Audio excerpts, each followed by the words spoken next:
Well, good evening, members of council, members of our management team, and also to our guests in our gallery here at the Stephenville Chamber. Welcome to the Stephenville Council Chambers. Today, March 14th, we will be calling the meeting to order. Before I do that, I will then go into my land acknowledgement. We respectfully acknowledge the town of Stephenville as the ancestral homeland of different populations of indigenous people. We also acknowledge with respect rich histories and cultures of the Beothuk, the Mi'kmaq, the Innu, and the Inuit of the province of Newfoundland and Labrador. So I would ask the member of council to move that we adopt the agenda as circulated. Move. Moved by Councillor Darren Roberts, seconder. Second, Councillor Laurie Elward. All in favor? Aye. Councillor Ryan. Hold on. Carry. Before we get going, I just want to welcome our new three elected in the by-election members of the Stephenville Town Council. Still going to need a little bit of training because things have changed since they served on council, especially when it comes to code of conduct that has come in place through the Municipalities Act. But as we move forward, we will work together as a council to ensure that this community continues to move forward and all the great things that are about to happen. We are at the cusp of economic growth in the history of Stephenville with the advent of World Energy's $12 billion project, the Diamond Group and their plans for the airport, and just recently with the submission by Atlas Salt with their EIS submission to the provincial government. That's a significant project that's neighboring Stephenville in the community of St. George's. Yeah. So we applaud St. George's for attracting that business. Laura from St. George's. But as we well know, we are a regional hub. So anything that happens great in Stephenville Crossing, St. George's, Port-aux-Basques, Burgeo, Corner Brook, Cape St. George, Port-au-Port Peninsula benefits Stephenville because we are that regional hub. We are about 7,000 people. Our catchment area is about 25,000. I anticipate over the next 10 to 15 years that will grow. So we have Mayor, before you go any further, if I may, I'd like to take this opportunity to say it's good to be back to the table. I certainly want to take the opportunity to thank councillors Boland, Ewan, and Tiller for the time that they served here at the table, and three relatively young people. And I think, their heart and soul was in the right place, and under different circumstances, different time, they would have been outstanding members of council. I'd certainly like to congratulate my two council colleagues that were successful during the election, and certainly thank all those that put their name forward, some of which are in the room was today. So it's that's it. Okay, so we do have a mover and a seconder. All in favor, we had that. So we're going to move right now to item number 3. It's the approval of minutes. So we had 2 meetings that took place prior to this public meeting for ratification. So item number 1, the approval of the minutes. Be it resolved to approve the public meeting of council minutes dated February 22nd, 2024 as circulated. I so move.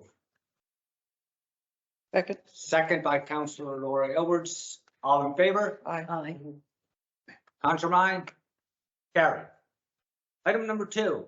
It's be it resolved to approve the special meeting minutes dated March 1, 2024. I so move. Second Deputy Mayor Susan Fallow. All in favor? Aye. Councillor Ryan? I take it, Mr. Mayor, that the town's hiring policies were followed during this process? Yes, they were, sir. Under legislation, they were. Yeah. Okay. All in favor? Aye. Councillor Ryan? Carry. Any matters arising from the minutes? That I can say. They were circulated. We wouldn't get commentary from our new elected councillors because you wouldn't have been there for those previous meetings, right?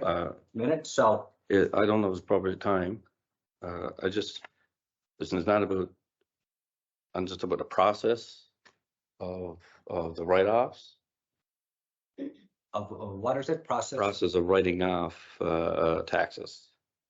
I'm here before and everything else, and we had criteria that person had to follow, get taxes written off, and that's usually to the town clerk's office or town collector's office. Yes. Forgive me, that's not right title now, but did anybody check his work to ensure that all processes, procedures were being followed?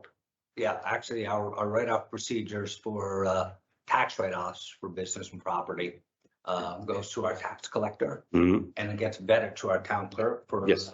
for review. Then it comes to the finance meeting, then it gets recommended and goes to our public meeting. So similar process. I can't remember the last time that you and I were on council, but Mayor and me, we're never gonna come through together. And I put that process in place, by the way. yeah, did you? Okay, yeah. So it still follows. Okay, perfect.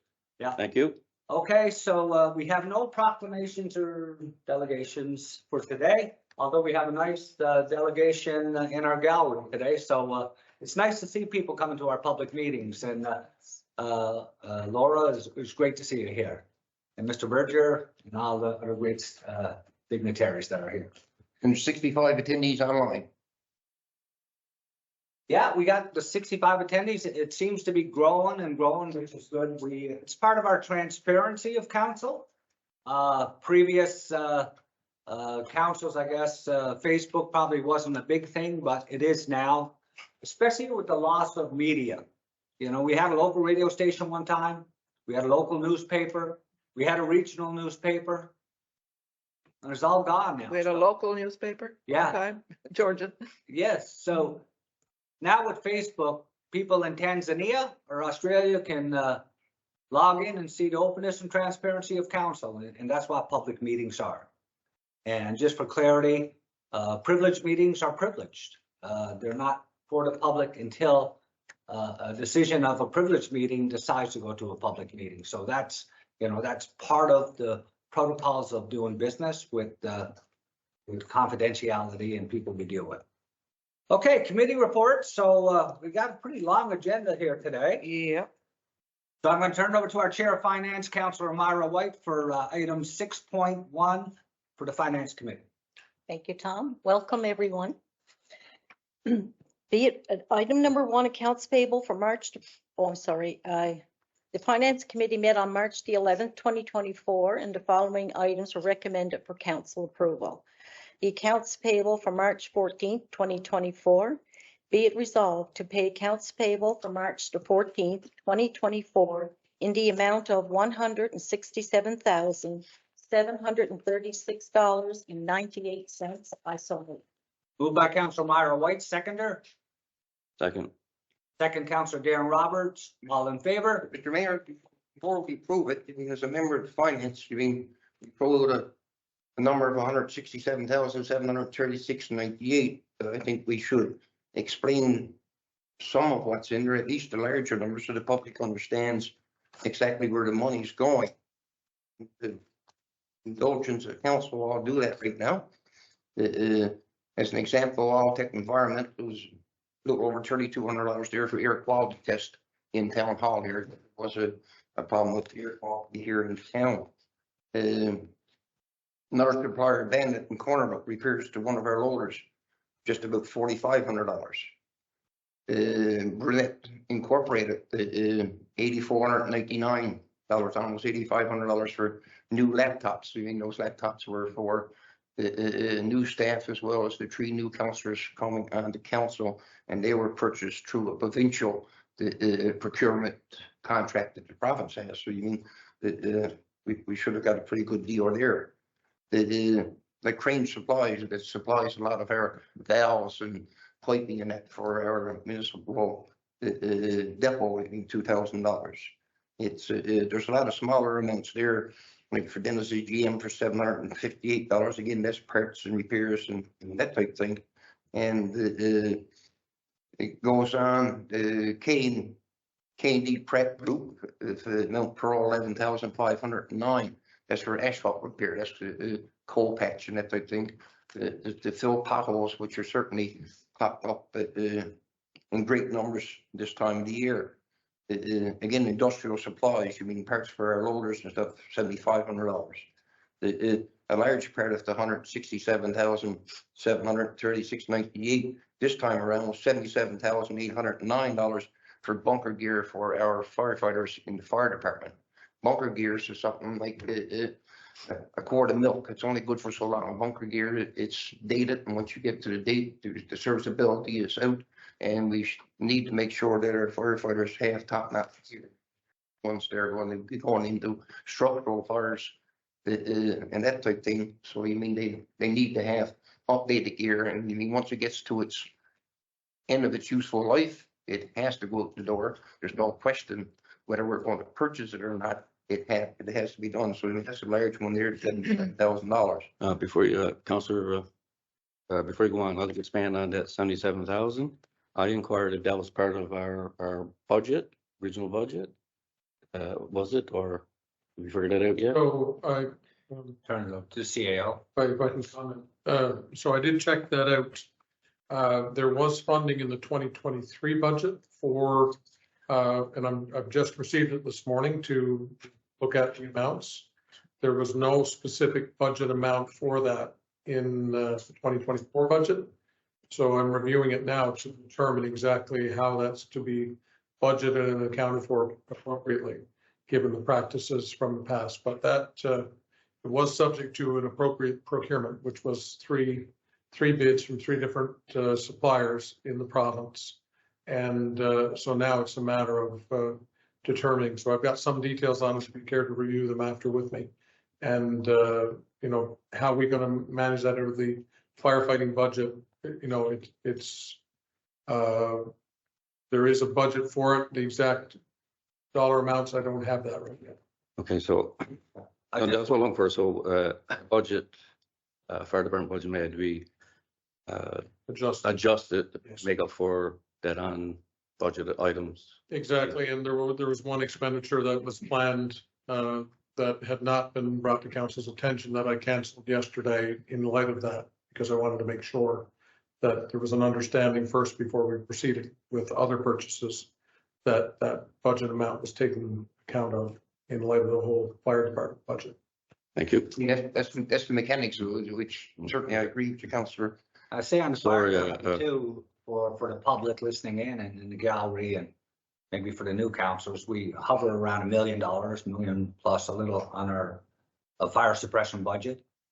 We are very fortunate in the town of Stephenville to have a full-time and an auxiliary fire department. It actually covers both aspects. It covers the town's residential, commercial, but also the airport. The airport provides equipment. We provide service. And should we provide service to the airport now, it's cost recovery. So when the airport was privately run with a community group, when we responded to the airport with our fire department, all the cost was on us. Now that it's a private airport, they have to pay us cost recovery. And also they have to pay for any additional airport fire rescue certification with Marine Institute. So that was just done the fall. They had to pay for that. I think it was $20,000-$30,000. So the dynamics of the role of what the expenditures on the airport side has changed a little bit. So we have some cost recovery that's starting to happen that will benefit us. Is all that in an official agreement yet? Pardon? Is all that in an official agreement? There's an MOU in place, a legal MOU for response. There's a framework of, if you want to speak on that, our deputy CAO, there's a Sure. framework for cost recovery that's taken place. Sure. So over the last 2 weeks or so, we've been working together with Diamond Airport and Fire Department to put together an MOU, and cost recovery is a piece of that. Okay, so it's not completed yet. Not No, completely, it hasn't but been signed. we're getting there, yeah. I think since the airport transfer, we only had to respond to the airport once. Yeah, but the whether we respond or not, all of the cost is there, with the exception of possibly some costs for foam. I mean, equipment, the HR requirements and all that stuff is there. So before any agreement is signed, we'll get to review the whole agreement. Absolutely, yes. I mean, I would question the fact whether we should even be providing fire protection for the air side of the airport. Well, let's maybe leave that for another, after we get the framework deal, but, Yeah. you know, So- didn't provide airport, fire rescue to the airport today. If somebody in this room needed an air ambulance tomorrow, you wouldn't get it because the airport would be shut down without fire protection. So just want to quantify that statement. Okay, so we'll turn it over to Councillor Meyer White to continue. So we have a motion, a seconder. All in favor for the accounts payable? Aye. Carry. Just the accounts payable and so on goes on to the website then, right, after this is accessible to people to look at? We did request our, I haven't seen it online, or we had requested our. Yeah. Yeah. But the hope with a new communications person is that our website, among other things, things that are being developed, but certainly that our website become more user friendly and easier to find some of these things. But I just want to point out that people who are interested in knowing any more details around the expenses and so on, that is available to them. And they can go on and have a look. Question, Deputy Mayor, I never saw that until today, Thomas. Is that available a couple of days before the general meeting? That we could see what the expenses were?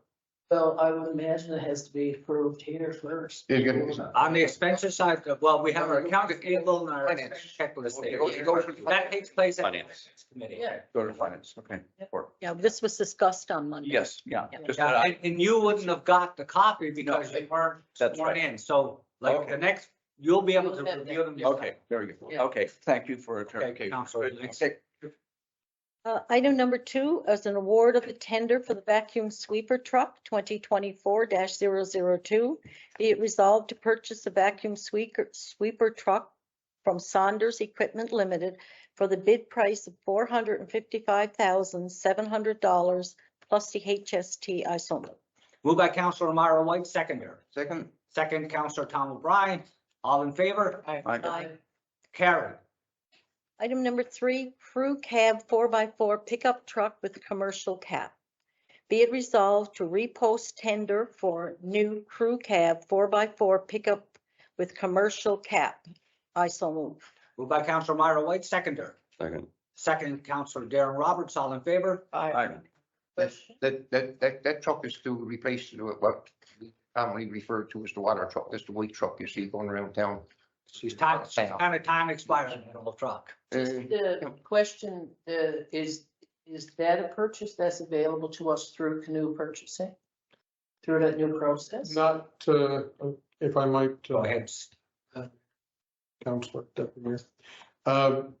So we checked on this and we are revising the way we're going to go out and purchase this. It was tendered. There was a low uptake on the tender, even though all kinds of companies throughout the province selling pickup trucks. So I did some investigation in it and determined that a lot of the local businesses might not have gotten the tender information from the group we use called PODS. And therefore, that was part of the recommendation to have this canceled and then retendered. Because, on checking with the local businesses, if they receive it directly as a listing of the tender, they will respond. But in this case, they did not, and they're not registered for PODS. Sure. So in the past, they had been sent it directly, and therefore we got a local participation in this, which we want to ensure as much local participation as possible, but still also advertise it provincially and looking at the Canoe system. If in fact there's a valid, there's a lot of heavy equipment suppliers through that.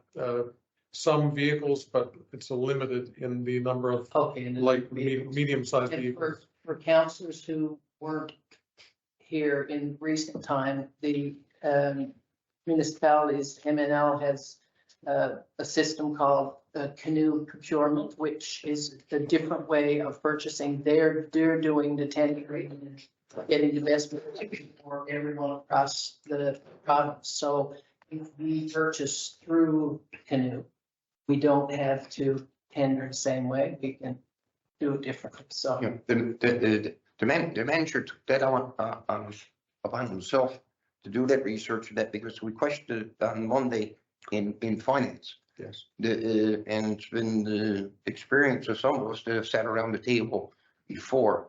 And it's good in municipalities, Newfoundland and Labrador, that is, what did you call it? It's called canoe, like as in a Okay, canoe. yeah.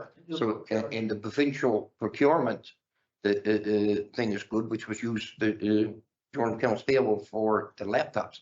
But when it came to vehicles in the past, going through those provincial systems, the local dealers always had the better price, even Yeah. better than what we could get through provincial government there.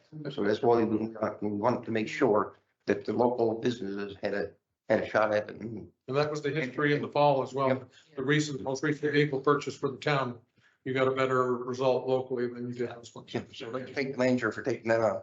Supporting local business is important. So all in favor? All right.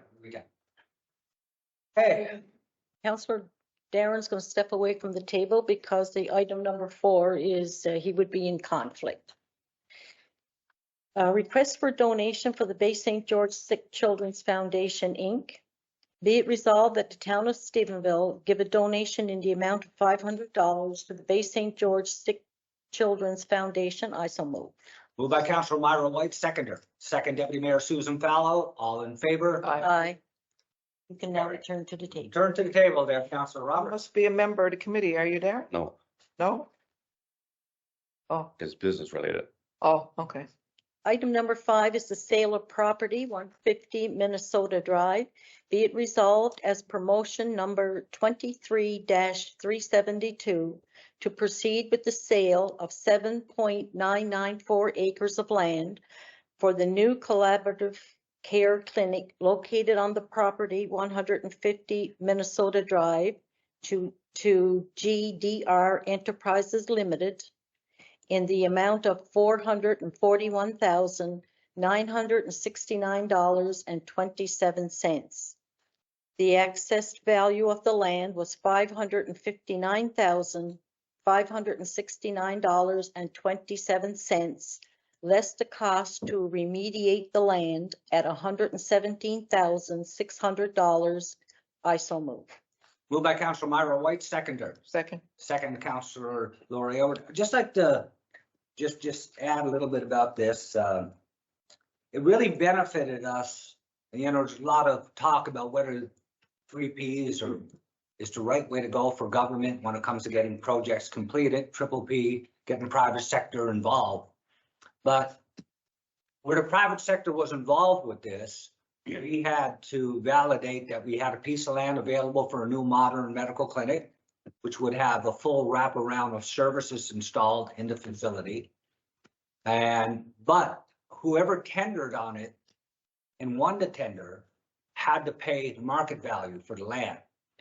In the past, if the triple P wouldn't have been there, it would have probably been a government department coming to the town of Stephenville, which is another government department, and say, we need a piece of land, and we probably would have transferred for $1. So this kind of worked out well for us because it's close to $500,000 that will now come into the general accounts of the town of Stephenville. So it is a building that will be built, about $15 million. The contract for 20 years to the successful bidder is about a $40 million contract. But for those of us that have had to go to the Bay St. George Medical Clinic, and I'm sure, Laura, you can really appreciate this when it comes to accessibility, that this facility will have full accessibility services. It'll be modern with modern HVAC. It'll be innovative. It'll be something to be very proud of, adjacent to our very beautiful Sir Thomas Roddick Hospital. And people will not have to scale stairs and get into these substandard buildings. So I got to give a lot of credit to Councillor Laura Aylward and my council and those that stepped down, Councillor Hewlin, Councillor Boland, and Councillor Tiller, because in the last, I would say, 3 to 4 years, we have lobbied the health accord, Sister Elizabeth Davis, Dr. Palfrey. We have lobbied Western Health, which is kind of no longer in existence now. It's Health Services, Western Region. But we actually went directly to the Premier. We went to Minister Haggie. We went to Minister Osborne. And we basically said, Stephenville needs a new modern medical clinic. And it was excitement for us on council when we heard that in the budget, they were awarded a $40 million contract for Stephenville. So I just wanted to speak on that. I don't know if Laura, if you want to just add in, did I miss anything or? And I think, no, I think you covered it really well, but the clinic itself is not, the clinic will not see new doctors coming here because they don't want to work in that clinic. It wasn't built for a clinic. But since the governments were, since Western Health was getting the building free, it lingered on and lingered on, lingered on, and we finally got some work done on the outside the building. The steps going up to that building are like nobody, I can't even explain to you what it's like. So now they've got this long ramp, about a mile long on the back, so that's good. Even the examining rooms for the doctors, they couldn't get any water from the sinks. They weren't connected. They had to go down the hall after an examination to the bathroom and wash their hands down the hall. So there was a lot of things that was going on within that building. And a few years ago, I've read her somewhere, Minister Andrew Parsons went through the building and definitely said that building had to be, they had to get a new building or renovations had to be done, whatever. So I'm really glad to see that. But we did, as a council, we lobbied a lot with the powers that be. And I remember when the new hospital was built, it took about 15 years before we got agreement to get that done. So I'm really happy about that. And everybody will be in the same building. Doctors, social workers, nurse practitioners, everybody.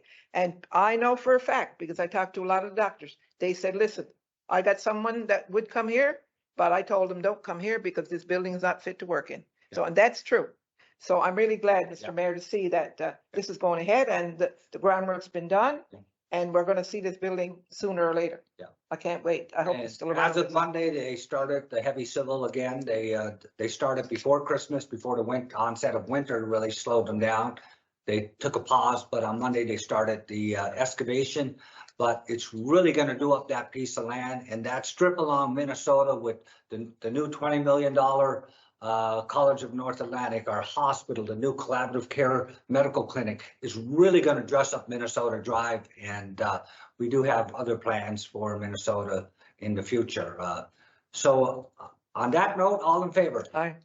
Mr. Mayor, the 441,969.27, was that taken into consideration in the 2024 budget, or is this additional No. revenue that's going to come in? There was nothing, we couldn't put it in the budget, even though we knew that we were selling it, because until you get the check, Darren, until the money goes in the account, you can't put it in the budget. So this will be an additional $500,000 that will come into general accounts until we decide. 41,000. Yeah.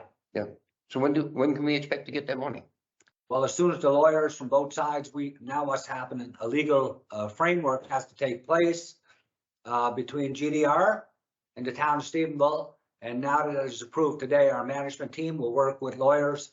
Sometimes I know we sold the paper shed for $10 million. That happened before Christmas.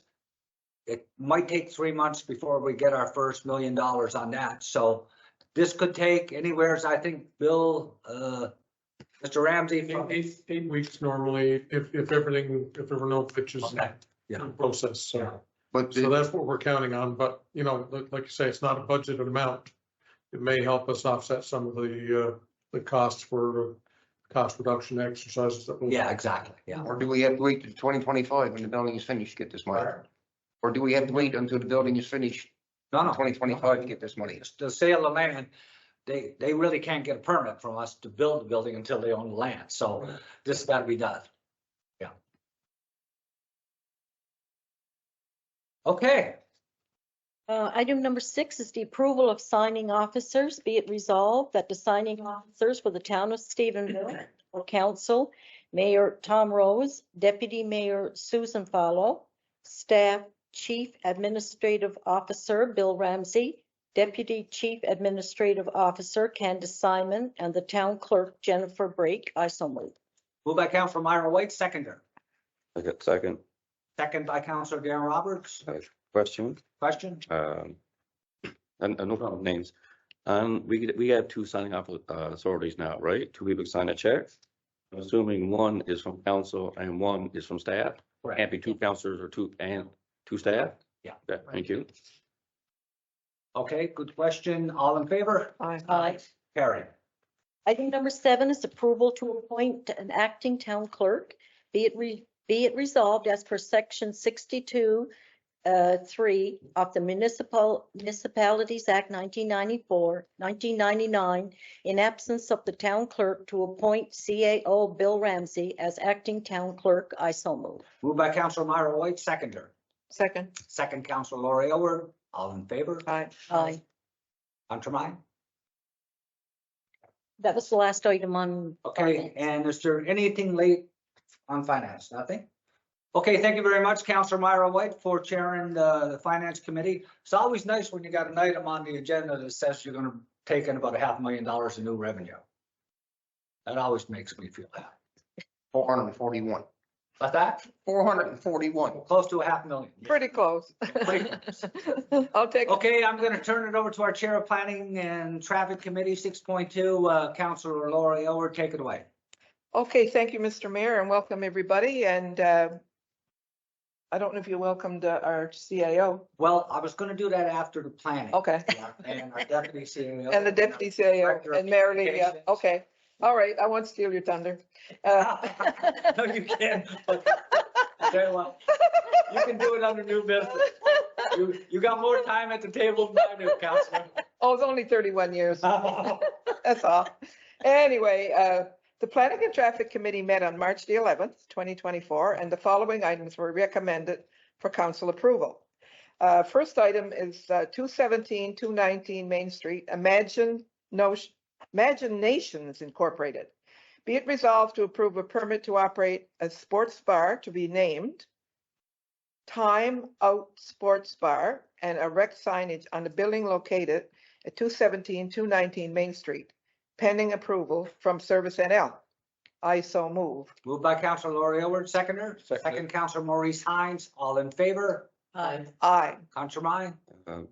That's the building. Question? By the- West Side Charlie. No, Oh, that's West question. Side Charlie. Yeah. That's not the question. Oh, Oh, that's not the question. Oh. okay. Not a problem, but personally, when you do proofs like that, I would like to see as per what town regulation or what policy. Well, that would follow underneath our municipal planning regulations. I should Yeah. refer that into So- to Well, we usually- sections. I don't If you think can, I just- sure. We usually do. Jennifer, we haven't in the past. Yeah, had a well- Motion. We thought we did. Some. In my opinion, I think we should for transparency and especially in the case if we don't approve something, it should reflect what regulation and what policy that falls under. Okay. So to be consistent regard non-approvals, you should be consistent with approvals, so everyone knows. I think we have in the past, in accordance with the town regulations, bylaws, scratch comes out. Normally, it would always have to meet, it would always have to meet a planning and development regulation, but not necessarily a bylaw or a policy, Long as- because it may not be associated with that application. So reflect, motion reflects. I don't know what happened. In accordance with town Yeah. regulations. Yeah. It is, but when we have a planning meeting, Yeah. you know, we look at the plan and the diagrams and so on, and I guess it's discussed there. But when we come to the public meeting, Yeah. I guess because we've already discussed it, but it's a good idea that Yeah. people understand why we approved it or. Not only that, Whether it's not only, excuse me, not only that, I'm approving this permit. Yes. I wanted to make sure my name is going on to it. And I want to make sure that It it has, is, even just don't respect to the planning committee and everything else, but my name is going on to it. So I want that information. So just clarity on protocols here, when we have a planning meeting and a submission by a commercial or a residential applicant applies for a permit, whether it's to build a new building or move into an existing building, That gets vetted through our Director of Public Works and Asset Management and our Manager of Planning and Development. It gets vetted to ensure that it meets our regulations. Then it gets discussed at the planning meeting, whether it's a recommendation or not a recommendation. Under the Municipalities Act, clearly, that when a person, a resident, a business person, even somebody that's not a resident of Stephenville, who lives outside and wants to build something in Stephenville, if they come in and they apply for a permit and that permit meets all the regulations, that permit must be executed. It's only when there's variance or anomalies or something that it gets triggered. But for the most part, and the reason for that is in the summertime, we only meet once a month. So if somebody wanted to build a house and they came in the day after our last meeting, we're not going to hold them up if they're in a subdivision that we had the subdivision agreement in place. And that's where we depend on our upper management, our CAO, deputy CAO, manager of planning and development. So, but the more we can tighten it up, the better. Okay, Okay. all in favor? Aye. Motion carried. Next item, 219 Henson. Madam Chair, I'm gonna have to back away from the table on that one Okay, Okay. also. noted. Councillor Roberts. Councilor Darrell Roberts. Move from the table. table, yeah. Be it resolved to approve a permit to construct a two-story extension at rear of building located at 219 Henson Memorial Highway, as per drawing submitted, pending approval from Service Newfoundland Labrador, Service NL. I so move. Moved by Councilor Laurie Aylward, seconded. Second. Second, Councilor Myra White, all in favor? Aye. Councilor Uh, Ryan? Carried. Item C, New Mexico Drive, Tri-Sun Realty Limited, be it resolved to approve a permit to construct two fourplex apartment buildings on parcel of land to be named at 8A New Mexico Drive as per drawing submitted, pending approval from Service NL. I so move. Moved by Councilor Laura Aylward, seconder. Seconded. Second, Councilor Maurice Hines. Nice to see Question, additional, two on New Mexico, what's that? That must That's be on the down, lower end of New Mexico? yeah, cross must be there by, on the right-hand side on the lower end? I can't remember in the plan. It's a- I Eleven. think, near, I thought it was on the left side going down. yeah, near where Greg Buttonham got Yeah, there, where that area. What is, It's a lot of land there. Anyways, yeah. Anyway, But it's nice to see additional apartments being built because there's going to be a heightened demand for apartments. yes, it is. And I want to reemphasize, and just in case there's somebody in the audience that, so when we did, we had a lot of work by Uplands, our manager of economic development, Mr. Mike Ratter in Uplands. In Stephenville, we have about 3,000 residents. But most people in the residents, there's only one or two people that live in a lot of these homes, and most of these homes were 3-bedroom homes.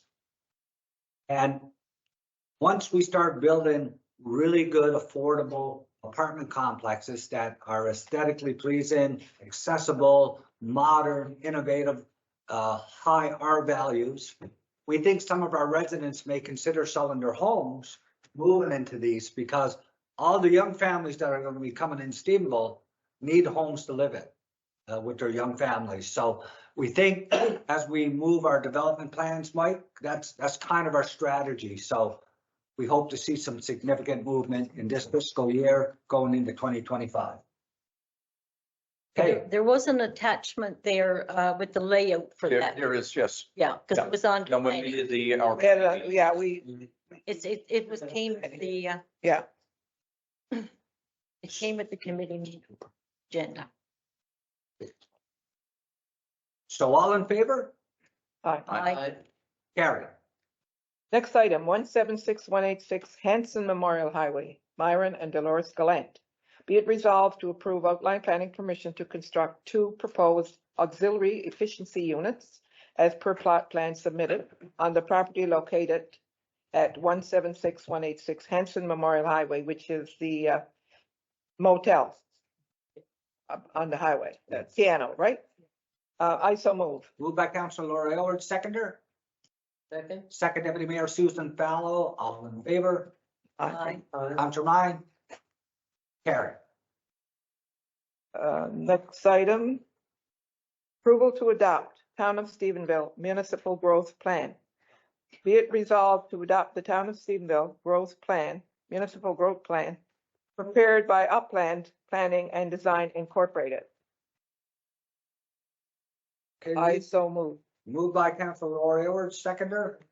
Second Deputy Mayor Susan Fowler, question? But yes, Yeah. Mayor, I have no idea of that plan, so I can't, until I see it and it's fully explained. Well, maybe what we'll do I would recommend Mike will come in at our next planning meeting and give an overview. And we might have a special meeting for the full council to get an overview. Yes. But I'd just like to step up here because I seen a little bit of commentary on Facebook, and not always do Facebook get it right, but if you look at the Uplands plan here, and for our guests in the audience, this work has been completed for about a year. There's 3 phases for Stephenville's expansion growth. And what they recommended is that you try to infill your town as much as possible. If you got empty lots, get something built there because your water and sewer is going in. And putting water and sewer lines in is very, very expensive. So this is the area, this is the ramp area, Utah Drive.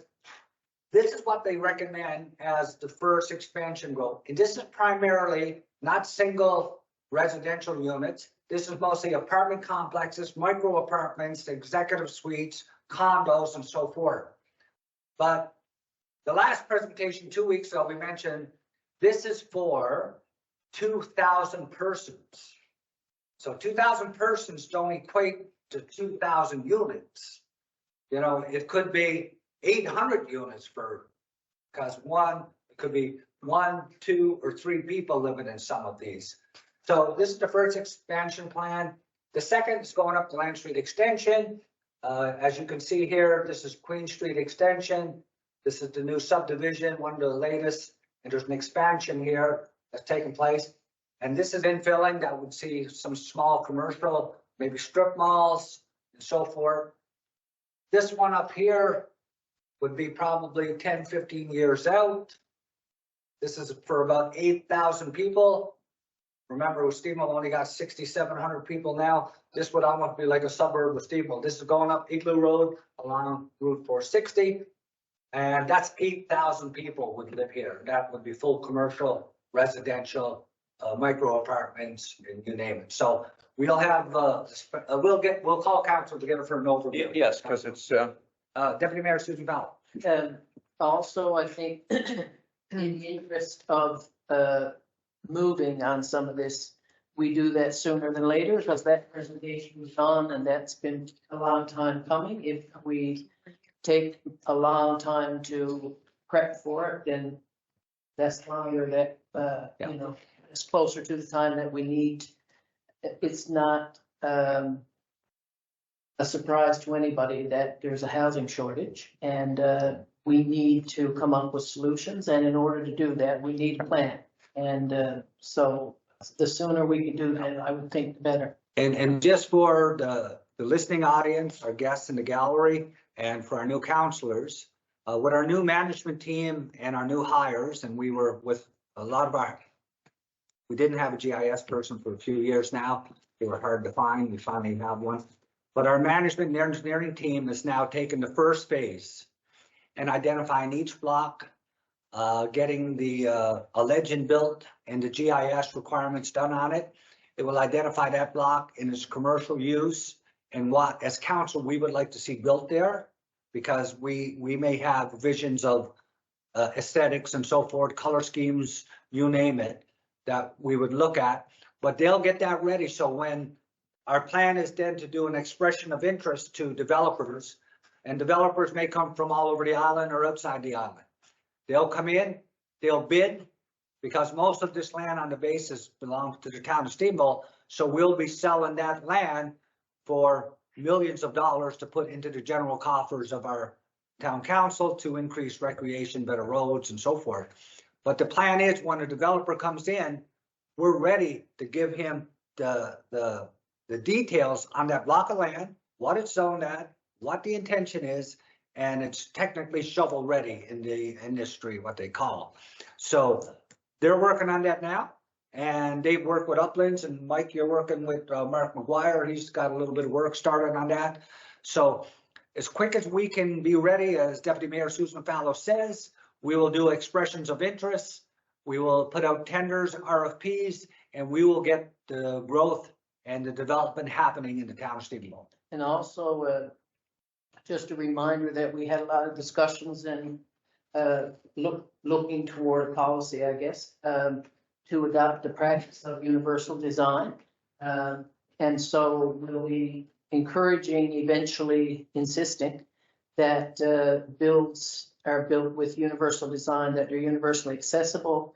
And that way, they don't have to be adapted in the event that somebody requires more accessible, but they're built in a way that everybody can enter and everybody can live and everybody can have equal access. So hopefully we will continue with that as well. And not that it's a conflict of interest, but if you look around the table now, I think the only one under 60 right now is Susan, and there's only one baby at the table, but the rest of us, we're all kind of, Darren, you're under 62? No, you're not. Well, we're getting ready for those. I'm gonna live all of you. I don't remember Darren in my No. class, I gotta say. No, we're over 60, yeah. I know his age. He's- I'll be 63 and I'm proud of it. Yeah, I you're, know I look 45, that's why you asked that question. Candace carries it well, but Yeah, so we had some good discussion. This is gonna be something that we'll be doing a lot of communication with our communications director. The growth plan for Stephenville. We'll probably plan a public viewing and maybe book a place like the lecture theater at the College of North Atlantic, just to give an overview of the expansion plan. So Yeah. on that note, all in favor? no, what are you doing? No? Number 7, Oh, you got another one? number 7. No, I'm finished with planning now, Mr. Mayor. I guess I didn't tell you. Oh, you finished. Have you got a meeting late, We didn't Jennifer? vote. Oh, we didn't vote. No, we did. We had motion, I- seconded. No, because. Oh, yes, because Councillor- Yeah. Yeah. Vote on this because we don't have enough information.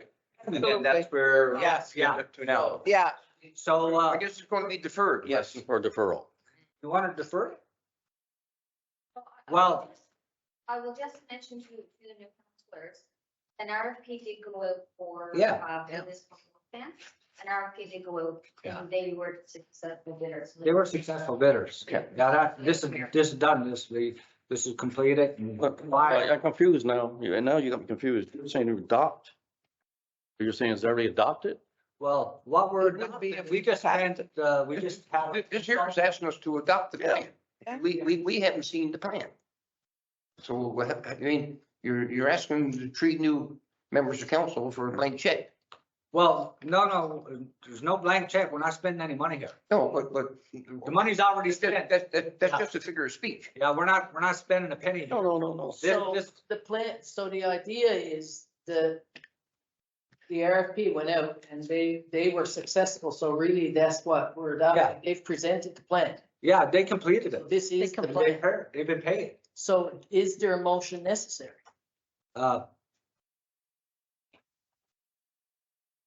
Well, and actually, this can be carried, even though there's 3 new councilors, because this is carried with just a majority. Now, as you well know, a plan is a plan. Plan's always subject to change. Every permit, every block of land on that, and everything is going to be done is subject to going through planning and approval for permitting. Like we may very well agree with the plan that the consultant came back with. But we have. But no there's a idea. possibility that we may have some concerns about it. There's a possibility we may not agree with the plan. But I mean, at this point, where you mean the trees are new and we haven't seen any of this other than the map on the wall. I mean, under legislation, if we're present at a meeting, we have to vote. We can't abstain. So we're either voting for something we haven't seen. Well, what we can do, Against something we haven't we seen. can defer it, have a meeting with the new council, take a look at it, bring it back to the next public. meeting. Yes, and vote about it. At least then we'll have an idea of what we're agreeing to. Yeah, so we'll have our economic office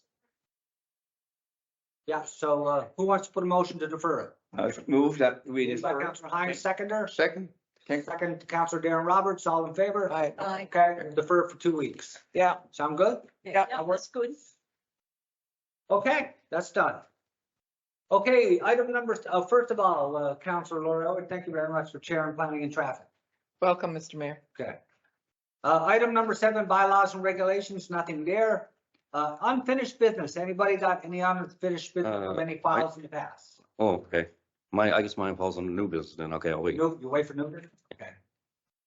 Okay, now unfinished new business, Councillor Darren Roberts, you got something? Okay, thank you. Yeah, it's more of a request. I really believe I got voted in because of my financial experience, especially with dealing with municipalities and that. So to fulfill that responsibility, I'm asking. I gotta get used to the CAO stuff. I'm used to saying town manager, right? But it's taking a while, so forgive me. Then people use the town manager term. Okay. It's probably not going to change. So,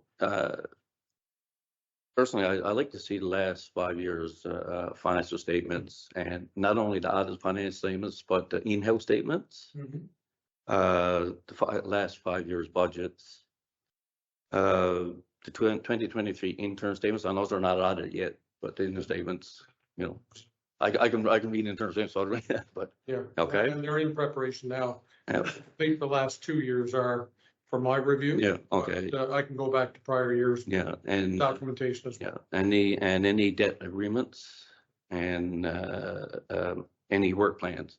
And if you have any questions or anything else or whatever, you know. Yeah. And This is not unique to me, so I can help out whatever.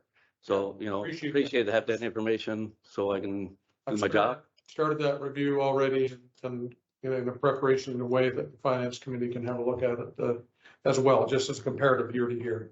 And also, you know, and it can be dealt with internally. Normally, when new councilors arrive, there's a prior 3 years are provided is a normal course, but so we'll get that. Oh, yeah, Not appreciate to it. recommend Councillor Roberts that this is a finance committee or requirement to get the financial updates from management and staff so they can get apprised of where we are.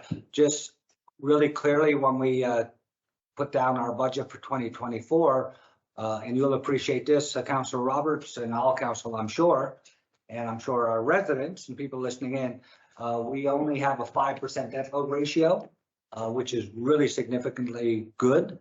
We don't have a lot of debt. A lot of municipalities in this province are running 15 to 20% debt load ratios. Under the Municipalities Act, I think they won't let you go over 20.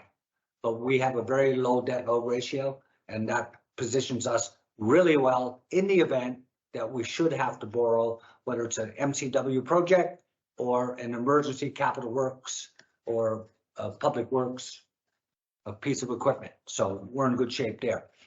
I think my analysis, all this work, Yeah. you guys do. Yeah.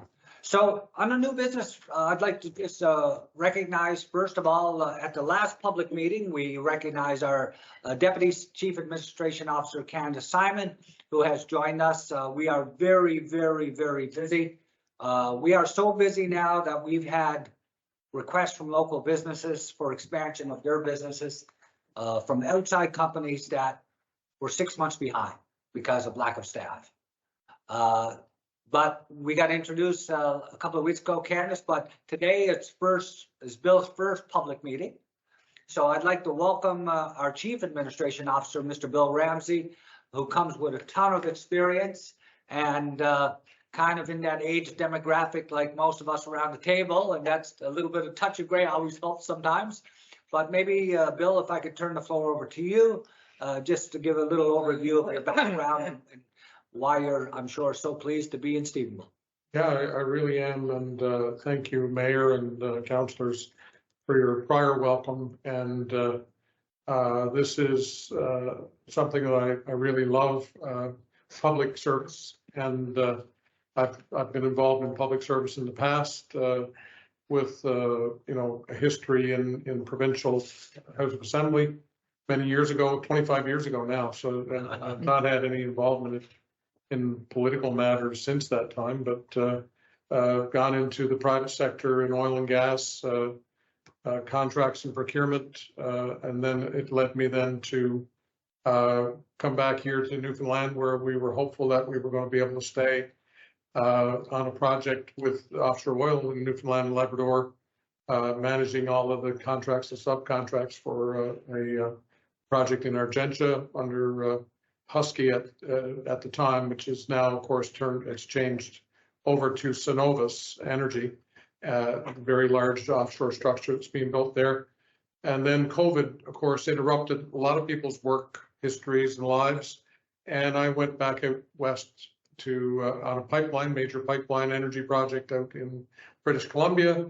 And for the last 3-4 years, I've been in Halifax with Irving Shipbuilding, which is a building ships for the Navy and also repairing the existing fleet of frigates, where I handled the matters as a subject matter expert contracts that needed to be changed as the government of Canada moved forward with new contracting for some of the new and the existing fleet of ships that need to be repaired. So this was an exciting opportunity, and really the reception here has been exemplary, and I'm excited to join the team that we have here. It's certainly looking forward to each and every item. Some of them are challenging. You know, I've struggled trying to get myself up to speed on some of it, but eventually you get all of the information you need to assist in making decisions. And it's good to have the help and the experience of the counselors around the table. Very much a part of the overall, and of course the experience and the long-serving members of the staff here, both in the outside workers as well as here in the office. A fine group to work with, and where improvements are needed, I'm really looking forward to helping with those improvements and working collaboratively with both our unionized and our staff personnel to move forward, and also looking forward to growth. I've had experience in parts of Canada where excessive growth and new projects have really produced an overheated economy, and the impacts on the personnel and people throughout the town is a big concern for me, and I'm sure for the councillors as well. So hopefully be able to bring the breadth of experience that I have in helping make that as good as possible for the people of Stephenville. And really looking forward to moving forward on this. And my door is open anytime any of the councillors or people from the community who may be listening to answer calls, and everything from issues that arise on a day-to-day basis, doing our best to improve the offering of municipal services to the people of the Stephenville town, as well as others in the areas who will use Stephenville as a center for the regional center, so to speak, for the Southwest Coast. I'm from the region, and this is really, really happy to be here and looking forward to our progress mutually. Mr. Mayor, if I may, want to welcome Bill, and I'm going to take you up on that open floor policy. I'd like to get the opportunity to look at any documents that we've received in the last 6 to 9 months on the any environmental assessments, and get a chance probably with Laura at our next planning meeting to look at some of our standards that we have and sort of coordinate them with Service NL. So that, as we said, if we say no to somebody, there's got to be a special reason. We can do that, and maybe that's something that we'll discuss later, and we'll go by the standards that are set. Correct. Okay. Thank you. And Maureen, have a set of policies now right across the board Okay. as they're moving through now Right. to come for adoption. So Okay. a lot of the stuff we've talked about and asked about is done and getting there. So Okay. Good. Yeah. No, that's Yeah. good. I Okay, just thank wanted to add to something that we have done as a council to put us in step for growth and expansion. Because remember, we don't want to leave anybody behind. If you get a fueled, high energy economy that's happening, basement apartments and apartments go through the roof, people on fixed incomes can't afford it. That's what this municipal plan is. We've been over a year working on this, knowing that expansion and growth is going to happen. This gives us an opportunity to leave nobody behind and not become a Fort McMurray. So with good management, good policy, good planning, will we get it 100% right? No, but we're gonna try. So the other thing. I got a couple of things when you're finished. Yeah, I just got one more. I'd also like to introduce the general public to Marilee Joy Castillo. Okay, close enough. Anyways, for a lot of people who don't know Marilee, and I'm sure most people know Marilee, but she's got a big journalism background. She's now in charge of our communications and marketing for the town of Stephenville. But a big background with CFSX to Georgian, Saltwire, a proud graduate of the College of North Atlantic's journalism program.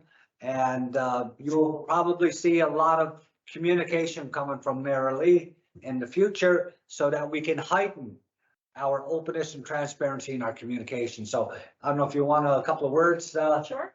Thank you, Mayor Rose, and hi, everybody that's here joining us today, and of course, current council and our new council. As Mayor Rose mentioned, I do have a journalism background, and I have worked in the public for many, many years now. I won't tell you my age, but I did work with CFSX, Humber Valley Broadcasting, Steel Communications, and also with the Georgian newspaper and the Western Star, and was manager for the local Georgian as well as the daily Western Star, and also a circulation manager for the 14 weekly newspapers across the province, and also marketing manager with Stephenville Theatre Festival. So I plan to take all of the expertise and hopefully promote our town, and as Mayor Rose mentioned, to keep the transparency there for residents of the town. We do have our Facebook page up and running now, a new Facebook page, I should say. So you can follow it, Stephenville, Town of Stephenville, Newfoundland and Labrador. And we have our X page up and running, and we are working to try to get as much information out there to residents of what's happening in the town and events that are upcoming in the town, and trying to attend those events. And of course, one of the things the biggest thing that I'm looking forward to is implementing a new communications plan for the town. So I'm here, please, if you have any ideas, any suggestions. We're hoping to get together, get a newsletter out for residents. Not everybody is into the social media, and we understand that. So we're hoping to get maybe a newsletter out that will reach every household in the town as well, and keep residents informed of what's happening. That's going to be our key, and of course, working closely with the staff and with the council. And anybody, I also have an open door, so if anyone has any suggestions or want to sit down and talk about the communications plan that I'm in the process of developing, you are welcome to do so. Thank you very much and welcome aboard. Thank you. Also, although he's not new, I still look at Mike, and he's been here about a year now, Mike. But Mike Ratter's also a manager of economic development, a big oil and gas background, logistics background, from Scotland off the coast, the Orkney Islands. And I'll say it again, they have 800 wind turbines. The Orkney is the same size as the Port-au-Port Peninsula. They only plan to put about 150 on the peninsula. They got 800 in the Orkney. And they have 20,000 people living on the Orkney Islands, whereas on the peninsula, we only have 3,000 people. So, but great work that you're doing. One other thing before I turn it over to Laura, Councillor Aylward, we did receive a petition from a very passionate veteran a couple of weeks back from Georgia Drive. And the petition was for some way, some shape that we need to get the handle on not ATV users or snowmobile users that are using the rules of the road properly, but we always have some people, and I don't always want to say it's a teenager, sometimes it could be an adult or a senior, that speeds and gets out of control. But from a safety perspective, it's a little out of control in parts of the town. We had a meeting with myself and our deputy CAO with the RCMP and the Chamber of Commerce to address some of the safety issues.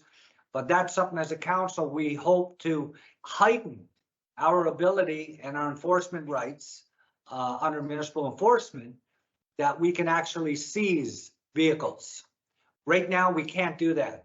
Now, do we have the ability? We won't be racing anybody down trying, but we will use electronic media and surveillance so that we can get license plates, find who's breaking the law excessively, and we may be seizing vehicles in the future, because once the vehicle seized, that really slows them down. No, I'm just saying. I would think. They can only run so fast. Yeah, exactly. So, Councilor Aylward, you had a couple of comments? Yeah, well, the first thing I'll say is that getting back to the doctor situation, as of the 31st of March, there's going to be about 2,500 people in this town with no doctor, because a longtime doctor is over 50 years retiring. So I really think, and I mentioned this a few weeks back, but we need to do it. We need to meet with the senior people out of health services, which is Western Health. Tara Freak is the CAO, and get a handle on how the recruitment situation is going. They have new people there too, as well. New, I guess, since 2012, they've had so many people. I don't know if I can count them, but anyway, in recruitment in Cornerbrook. So the latest person is Mr. What's his name? McNiven, I think. Cal McNiven, I think, is the latest for the region. But then they got people under. So I don't know who the recruitment people are right now. So I think we need to meet With a formal request.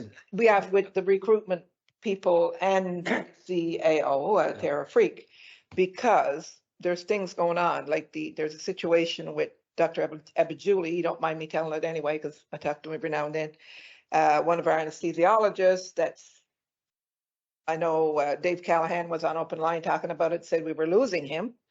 I don't know if that's entirely true. I did have a conversation with Tara Freak since then, the CAO, and she tells me they're trying to work through his situation, whatever that is. So there's things going on that I think we should be aware of as a council. Yeah.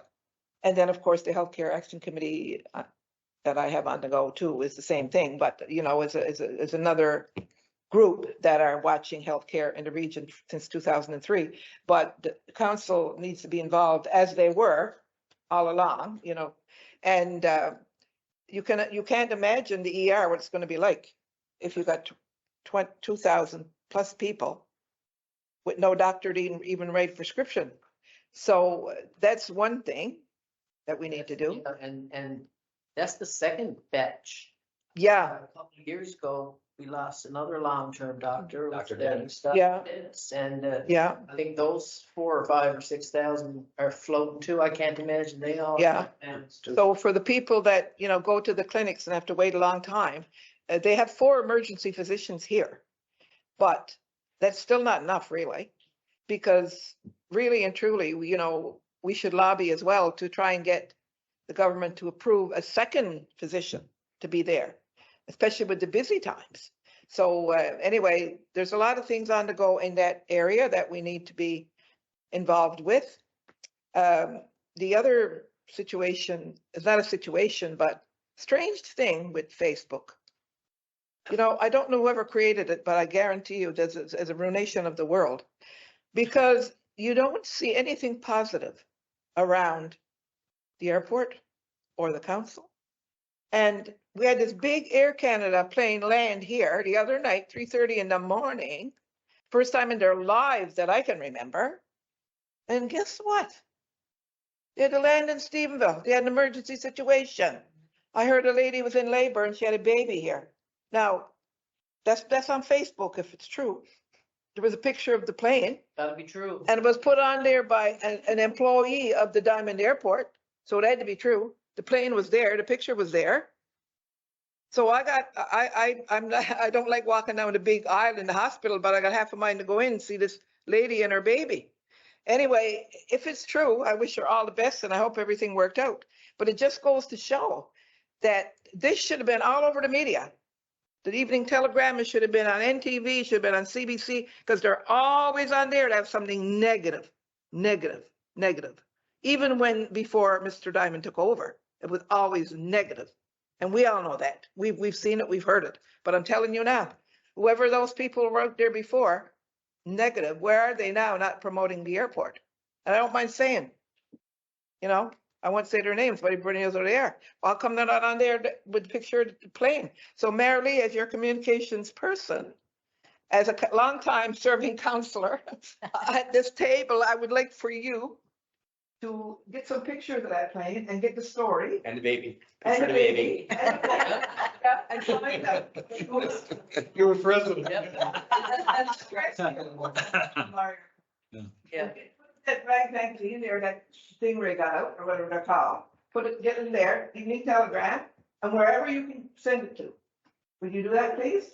And that would be, I'd be very thankful. And perhaps to continue on that theme of people not really putting a lot of the positive stuff, maybe we can invite people to start looking at adding some positive comments when they see things good that are happening. Because oftentimes we see good things, we tell our friend who's with us, "My, that's good, look what they're doing," but we don't kind of go out of our way to talk about it. But when it's something we don't like, we go out of our way to make sure that we talk about it. So maybe we need to start looking at ways in which we can say, "Oh, I just saw something good," and go from there. Yeah. Okay, well, thank you very much. Before I call for adjournment, Oh, no, I gotta unless continue. anybody's got anything else under Yep. unfinished business, new business, Councillor O'Brien, go ahead. Yeah, Yep, thank you, Mayor. I'm looking forward to getting an organizational chart. I mean, with all the new hires and all that stuff, you mean, I'm not really sure who's who, what they're supposed to be here, or what they're supposed to be doing and all that jazz. I mean, even worse than that, some of our long-term staff are really not sure what they're supposed to be doing these days. So, I mean, I think to get an organizational They might chart, want to talk to your CAO. Yeah. well, whatever, that's part of the issue, the attitude that some of us have. But personally, I like to have an organizational chart so I know who's who, what they're responsible for, and that's when I got a question, I know who to direct it to. That's not to cut the legs out from underneath the CAO or whatnot. I find a lot of times when you talk to staff, you get a different perspective on the spin. The budget and stuff that I was going to ask for, certainly Councillor Roberts has already asked for that and the town debt and stuff. But I mean, I'd also like to get the last 6 or 8 months of council minutes, that because I mean, they're not all online. The same thing for council payable listing, expense check listing, the type thing, so I can get a bit of a trend of what's been going on over the last few months. The big question is, I mean, how many credit cards does the town have and who got them? How does those credit cards get paid? I mean, how is the expense that goes on the credit cards approved to start with? I mean, the number of other things is that really who's on the payroll? We know the employees that are on the payroll, but how many consultants do we have out there that we have engaged for one thing or another? I mean, I like a list of all of them, what they're engaged for and what they're being paid. Are there any advisors up there? I think you had our previous CAO and some kind of a retainer as an advisor, Mr. Galgay. Only until the new CAO arrived, and it was a 2-week transition. That was it. Okay, so that's finished. Okay, that's good. I also like to get a listing of how many legal files the town's involved in, what the status is on, what we're doing to try to resolve them. I mean, how many code of conducts that are on the go, what we're doing with them, how far along are they, and what we're doing to try to resolve them. It's when it comes to RFPs, how many RFPs do we have out there that are not concluded? You mean the ones that are not concluded? You mean when can we review them to see exactly where we're to with them, and if there's any more RFPs being prepared to go out the door? I mean, I think we should see them before they go out the door. Well, just clarity on the RFPs. Before RFPs go out by management and be prepared, once they're prepared, it's got to go to finance for finance to make a recommendation, should they go out. And then when they go to finance, it goes to the public meeting and gets voted on a public meeting, should it go out. So it's from management to finance, to the public meeting. And that's a process, but most of all your requests is just like anybody, any counselor, ourselves, yourself. This is something that would go to the CAO and he would, with his team, he would furnish you all the data you would need, Councilor Yeah, O'Brien. well, you mean, I will be going to some staff, but anyway, how many standing offers do we have out there with contractors or anybody else? You mean, whatever standing offers are there, I like list of them and who they are, who they're with and what they're for. It's, you said that the paper shed, I don't refer to it as the paper shed anymore. I refer to it as the industrial facility that has been sold. Has that deal been concluded? That deal is done, it's sold. The paperwork has been all done. Well, the legal signing for me and the clerk is with the lawyers, but it's done at a public meeting, sold for market value of $10 million. Okay. I'd like to see a copy of the agreement. And I mean, especially the financial part of it. You went to town, gets the $10 million and all that type stuff. It's the town growth plan. Was there public consultations on that? All public consultation, yeah. So all the public's been engaged on that. Okay. On our growth plan. Yeah, but Oh, yeah. was the final plan presented to the public? Yes, Yep. there was two sessions of engagement at the beginning and on the end. Okay. Unfortunately, not a lot of intake, not a lot of uptake from businesses, not a lot of people interested. And that's probably, we're not surprised. That may not be true interest because like, so there's no media anymore. I mean, I wasn't aware of it. So Well- we gotta get past that. Yeah, well, that's. thing a there to get very good get the information out to Yeah. the people concerned. Yeah, we got to do it indirectly or directly. That's the problem. There's no media anymore, no paper, no. Well, I've been preaching that forever. Well, that's a good point, and that's why our council felt it was critical. But And a juncture in our time to hire a communications marketing it's not person. to say for people. that It's reason. not to say people not interested. It's just not. They don't know. A lot of people don't know. Yeah. Yeah. Okay. But something else I'd like to see is if there's been any travel pre-approved going forward, and if travel's been approved. There's, pre-approved travel. Yeah, I'd like to see a list of it and what purpose of it is, and That's all done by council, motion of council. Think about Done. it. I'd like to see a list of it, so we can review it. One else do I have here? Okay, the airport deal. You mean, can we get to see a copy of the airport deal? What's in it, what's not in it? Who knew you up, when he knew what? It's not ready for the public. It's, Saw on, ready to, put on. Yeah. Wait, go on. yeah. No, I mean, that's not, Everything- that's not necessarily, I mean, Management is working on, the deal with World Energy and with the Diamond Group, any of our entities that we're working with, whether it's subdivision agreements, that's all done by management. It all gets vetted through council. And when it's ready to go to a public meeting to be voted on, it goes to the public meeting. So no, I think you're misunderstanding what I'm asking for. I'm asking to see the copy of the agreement, where Stephenville Airport Corporation actually sold the airport to Diamond. well, Yeah, but that's up to the, we that's didn't not, sell it. we didn't sell the airport. Stevens- You'll have to go to the, and the Stevens Airport Corporation to But sell you that. must have a copy of the agreement. Why would we? Why would we? Well, you made a motion to support the sale of the Well, airport. we only supported it, but it's, we're not the legal entity that sold the airport. The Stevens Airport Corporation's board of directors sold the airport. Yeah, but the town was a big driving force behind We it. might have been the driving force for 20, 30 years. Yes, we were, and thank God we were. But legally, we had no right, no say, no vote on the sale of the airport. So has the Stephenville Airport Corporation now been Yes, dissolved? Dissolved. Okay. you should know a lot about the airport. Yeah, Counselor. they should. You've been there, worked there and Yeah. everything else. Yeah, but. Yeah, so the airport's There's a privately difference. owned. And we put no money into the airport. And we wish them the best of luck.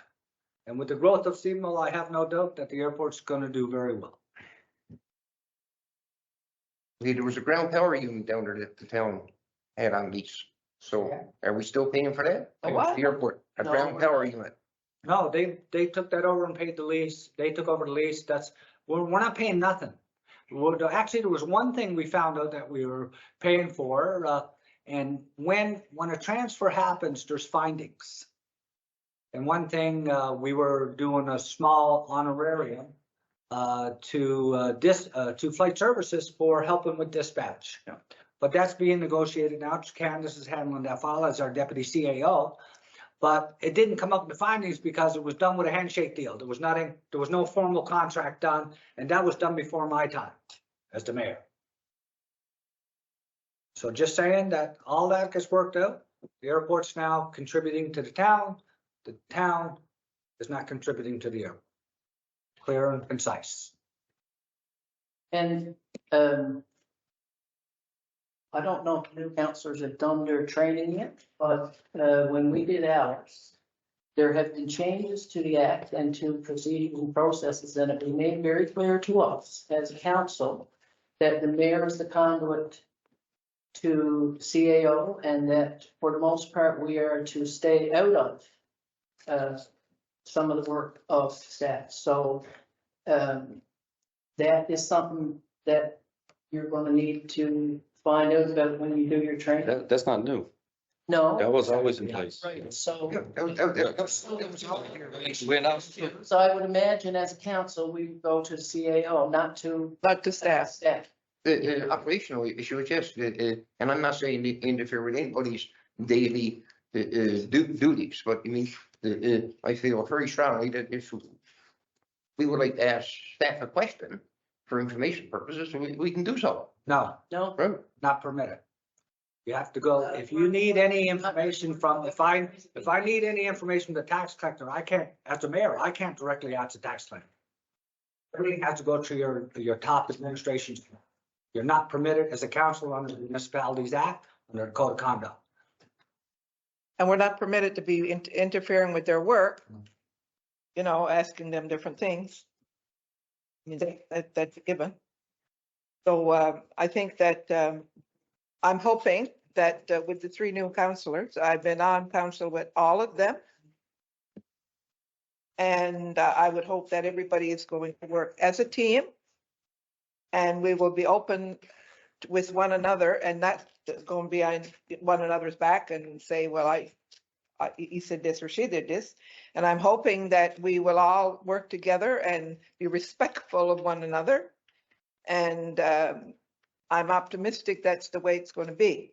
And I've had no problem with staff here, ever. And I've always been good to them, and they've been good to me. And over the years since I've been here, I've been with 3 mayors now. So. Must have saved the best for last, didn't you? Yeah, I went, yeah. Take your councillors. What did you say? I said, you haven't, you've worked. Oh, no, I'm not, well, I mean, oh, point taken. No, I was told one time, what was it? I told Mayor Stein one time, he better smarten up or I was gonna clobber him, but I didn't say it in public, right? But anyway. I think I was there that day. But anyway, no, what I'm saying is that it's wonderful to see people coming out to our meetings. Yes. Because in my 31 years, I can tell you, Paul and not Paul, yes, and Laura, and I don't know all the names, Doreen, She will. and who was, Esther. oh, Esther, and gentleman's name? Brian, I can tell all of you that I can probably count, not even on one hand, the people that we've had in this chambers listening to our meetings. And since we put them online, first we started out, there was 3 and 4 and 5 and 6. It's over 80 today. And now we got over 80, but they're all curious to see if we're not going to get in any fights. Yeah. With the old counselor. They're all my fans. And then Darren Roberts, Councillor Roberts, well, I mean, he went to school with my son, and he's like one of my own sometimes, but if I wants to tell him something, I'll tell it to him 1 hour. I can recall there's times that we had 16, 17, 80 people sitting in the gallery, depending on what issues on the go. But Mr. Mayor, before you adjourn the meeting, I'll forgive Councillor Roberts, because I mean, it's been a few years and he's absent from the table, and seeing he was the one the day that declared himself in conflict twice and moved back from the table. The legislative requirement is you declare yourself in conflict and state why you're in conflict, sir. She asked me, and that's a business boy, but, Yeah, So, you don't have to forgive me. I'm sorry. just thought I'd throw that out So there. on that note, I would, question?